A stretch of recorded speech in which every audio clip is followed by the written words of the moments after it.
The top focus on this broadcast are the many controversies, multiple controversies that have come to fore around the OSM, the on-screen marking system of the CBSE. Multiple issues that have been flagged by students, their parents and politicians as well. Every single day, more and more skeletons tumbling out of the closet. CBSE website, which was supposed to help students in the re-evaluation process, is yet to get operational.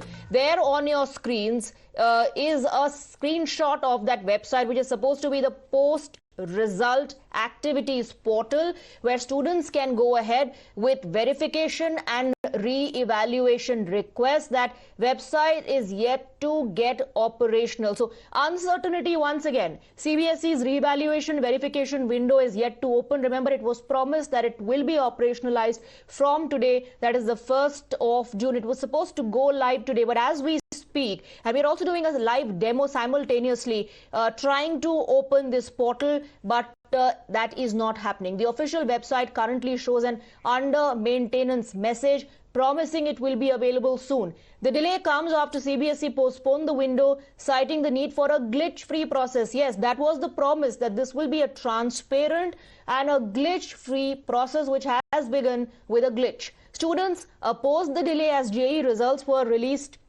with counselling scheduled from the 2nd of June. Many students fear the delay could affect eligibility for those aiming to cross the 75% criteria, and are also, of course, worried about missing the counselling window if marks aren't updated in time. But as of now and as we speak, at this very moment, this portal is not operational.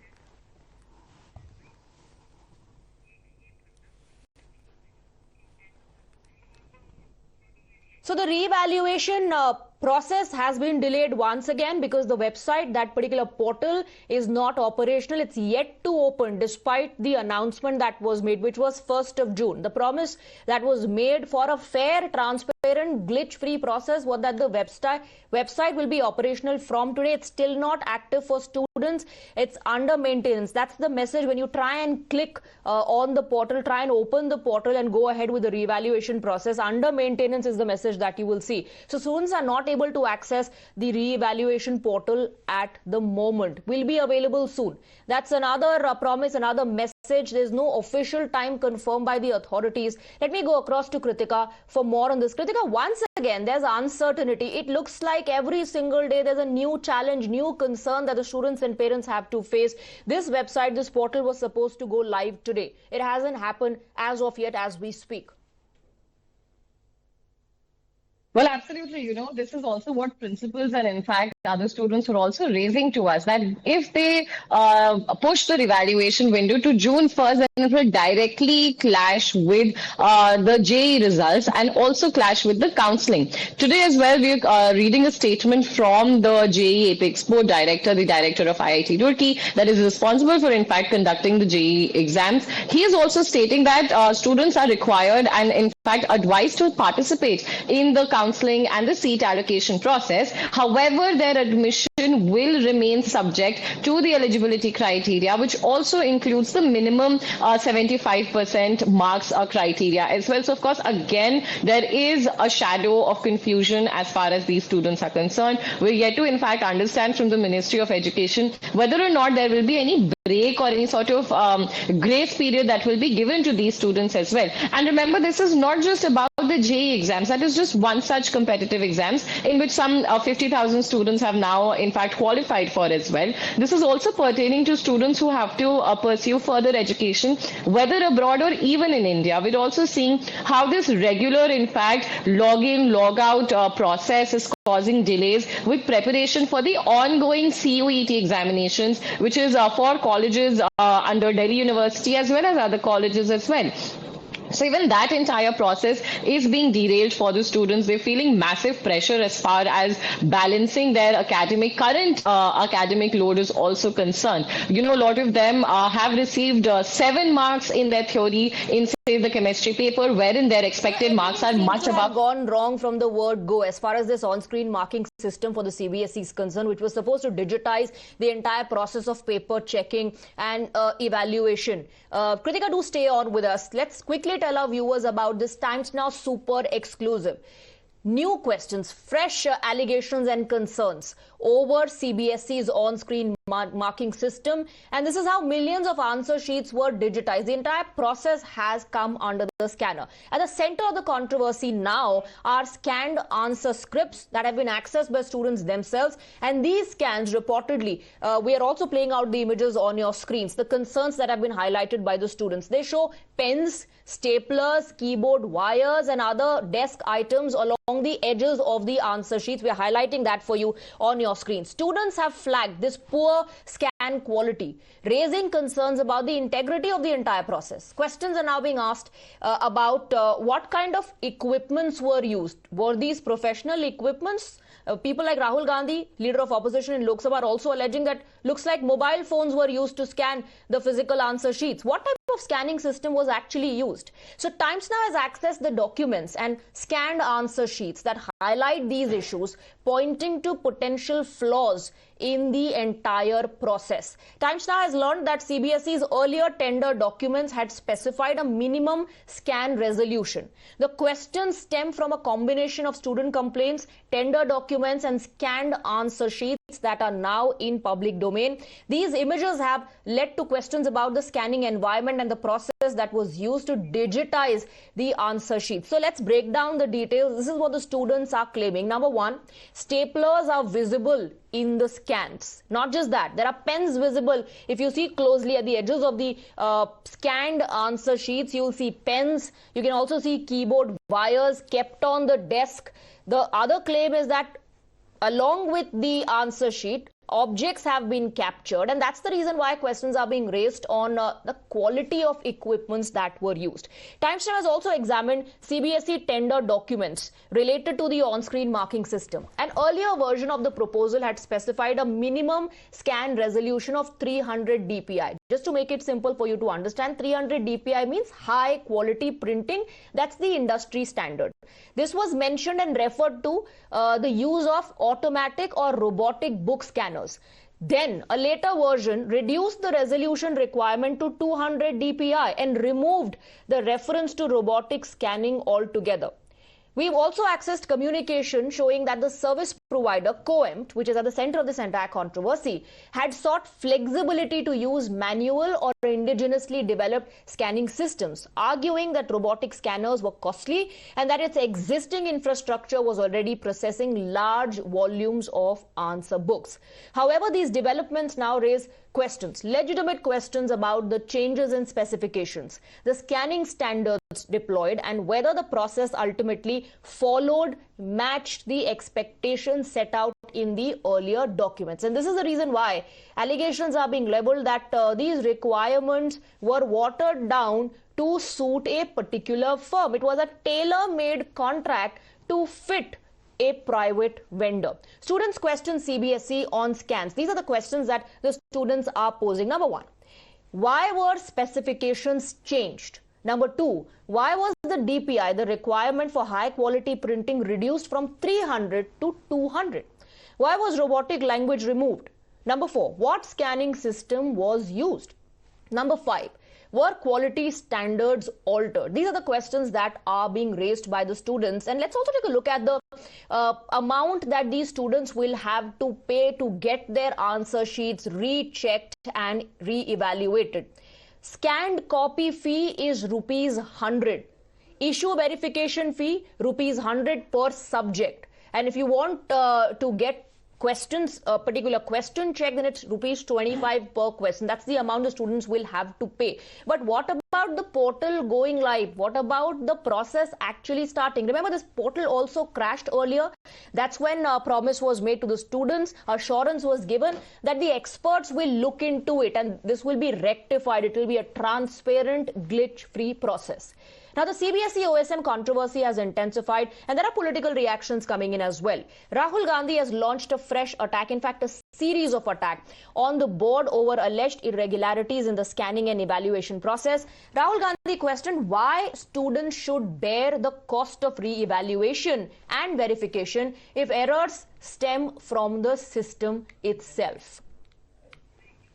All right, we have some breaking inputs coming in on the broadcast. Quickly shifting focus to that. On one hand, you have Rahul Gandhi hitting out at CBSE, at the government as well. This is a Times Now exclusive on the CBSE mess. Times Now has accessed documents. Another important detail in the CBSE digital evaluation controversy. The documents accessed by Times Now show that a blacklisting provision included in the digital evaluation contract was later removed through a corrigendum. The original August request for proposal provided for strict action against bidders for repeated lapses, including forfeiture of security deposits, termination of contracts, and even blacklisting. However, a subsequent corrigendum issued in September deleted the blacklisting provision. Let's go across to Kritika, who's getting us more details. Kritika, this once again, raises questions on whether all these requirements were watered down to suit a particular private vendor. And in this case, it was Coemt EduTech.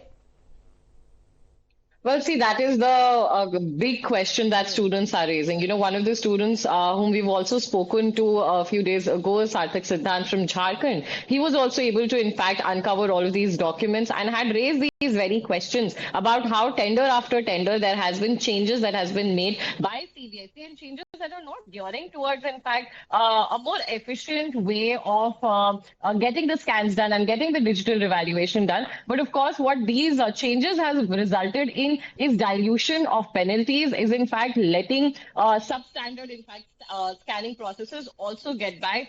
As far as the contract is concerned. So earlier we were talking about how the scanning resolution was reduced. Now there were two, in fact, places in the August request for proposal, wherein it was very clearly mentioned that the contract, as per the contract, the CBSE can, in fact, forfeit the bank guarantee, it can take away the security deposit, and also blacklist the company.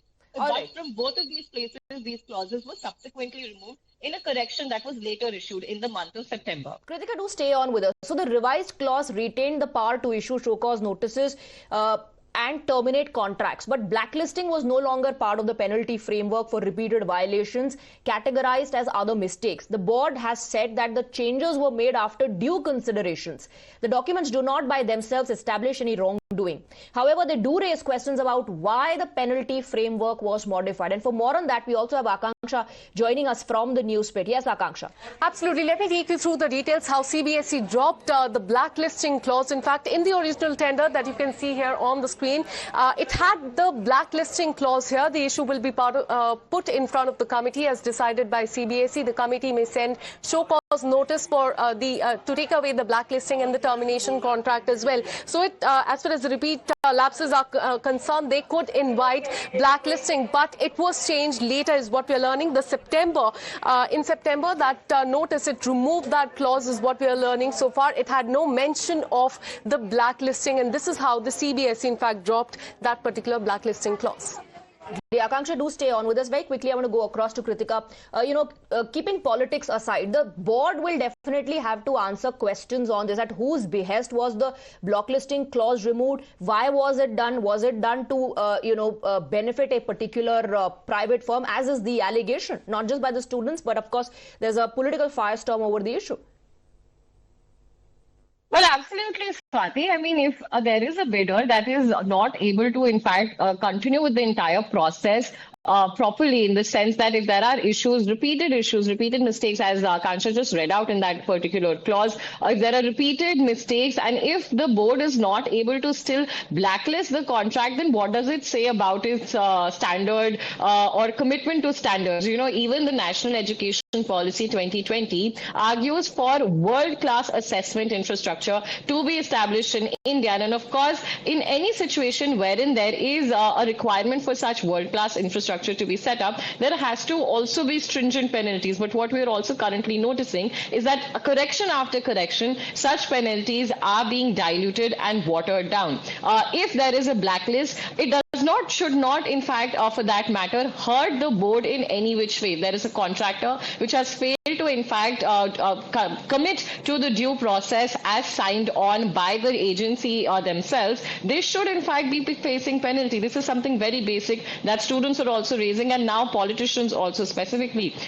Speaking of leader of opposition Rahul Gandhi, he has also been repeatedly stating that this dilution as well as the removal of minimum scan quality as well signals to a larger and a broader problem with the education ministry, wherein such excuses and such leeway is being given to contractors who are themselves only coming to be a part of this process. Does this sign to whether or not all contractors on board were unwilling to sign on to such a tender? Then should the board, instead of diluting the contract, irrespective, had gone ahead with just manual evaluation, as it has been doing for the years before as well, is something that the board could have easily considered, but went ahead and in fact went on with the digital evaluation process themselves. Even principals have noted, remember, Swati, we had also spoken about this earlier as well on our platform, that even principals had earlier the understanding that this digital evaluation will only take place for, say, some few non-technical papers, such as the physical education paper or the fine arts theory paper, and will not be applied to all academic subjects in one single go. That is also what is resulting in a lot of problem. If, of course, digital evaluation has to be introduced, it could have been introduced in a pilot manner. That was also not done. So, of course, CBSE, the flag that it is currently receiving, whether on part of the type of dilution that has been in tenders or whether on part of the overall infrastructure, is only happening because at every point, as far as the on-screen marking process is concerned, there were concerns. Absolutely. There were, it's not just about whether or not CBSE was prepared, whether or not the system was foolproof to implement. There are also allegations of corruption, and look at the documents that we are highlighting, how the requirements were changed. The allegation that these were watered down to ensure that a particular vendor benefits from it. It was a tailor-made contract so that only one vendor fits the bill. So it's not just about lack of preparation, it's also about the issue of corruption, and most importantly, the trust deficit that it creates.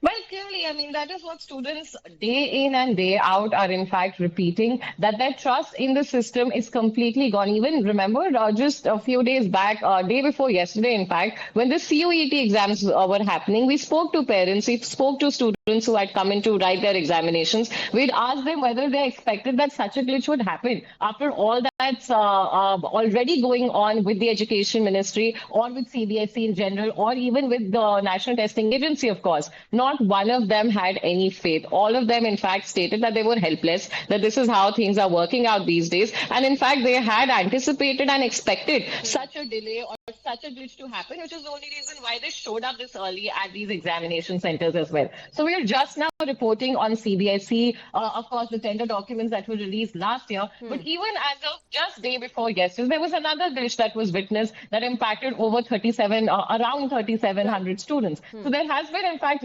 repeated lapses on part of the education ministry, whether on part of the board, the school education, or even as far as the testing infrastructure is also concerned. Kritika, do stay on with us. Let's also take a look at the political controversy around it. Rahul Gandhi earlier hit out at the board, at the center, questioning the intent. And now BJP is hitting back. We have a reaction coming in from the Bharatiya Janata Party. See, must not take Rahul Gandhi seriously. Because seriousness and Rahul Gandhi is two absolutely antagonistic words. He doesn't know the full form of CBSE. Please go and ask him. He doesn't know how many languages CBSE conducts the exam.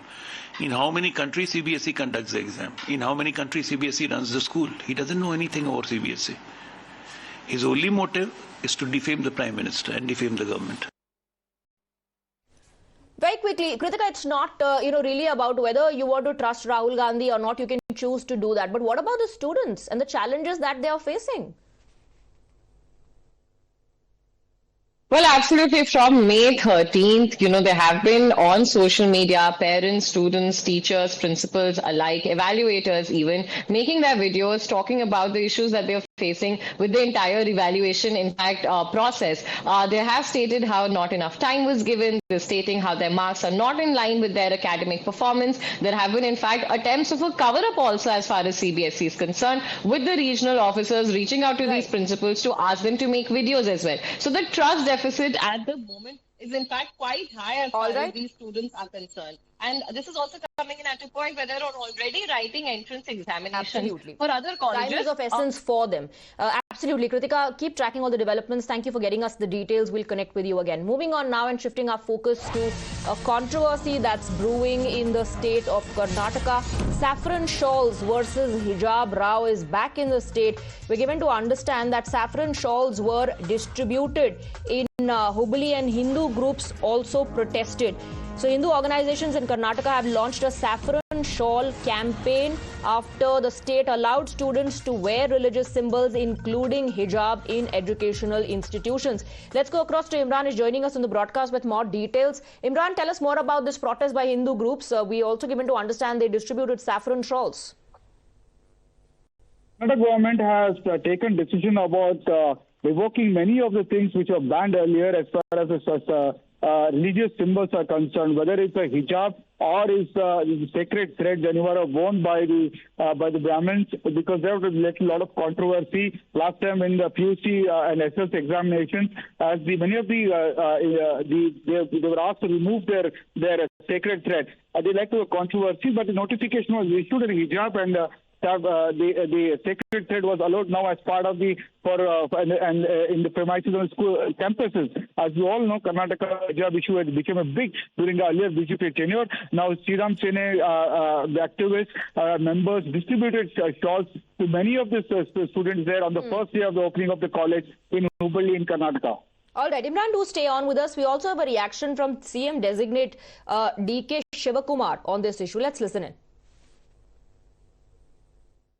ಮಾತಾಡೋಣ ಕೇಸರಿ shawl ಬೇಕು, ರಾಷ್ಟ್ರಧ್ವಜದ shawl ಬೇಕು, ಅವೆಲ್ಲ ಆಮೇಲೆ ಚರ್ಚೆ ಮಾಡೋಣ. ಈಗೆಲ್ಲ ಚರ್ಚೆ ಮಾಡೋದಲ್ಲ.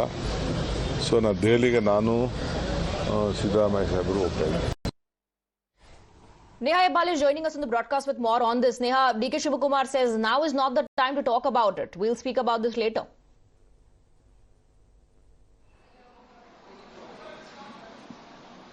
Well, Swati, and rightfully so, of course. You know, DK Shivakumar right now in the midst of hectic political developments here in the state of Karnataka, as he's all set to be taking oath as the Chief Minister in just about 48 hours.